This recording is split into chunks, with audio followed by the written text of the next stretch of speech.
Rechter Demokratiefeinde zieht durchs Land und ist zum zweiten Mal auch hier jetzt bei uns in Meerbusch und macht Stimmung gegen Flüchtlinge und will das Klima gegen Flüchtlinge hier auch anheizen.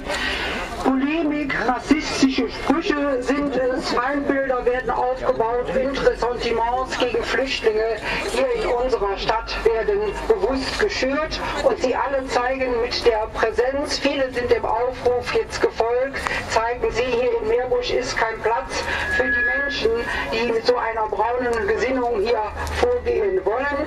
Wir sind eine internationale Stadt, hier leben Menschen aus über 100 Nationen in einem friedlichen Miteinander und ich finde es toll, dass Sie so zahlreiche dem Aufruf gefolgt sind und auch hier zeigen, in Meerbusch nicht.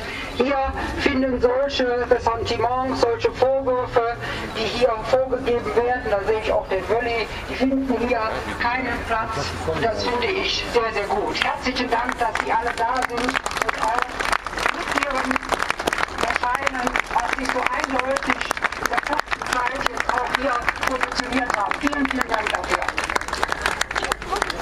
Danke, Frau Bürgermeisterin, für die wie immer guten Worte.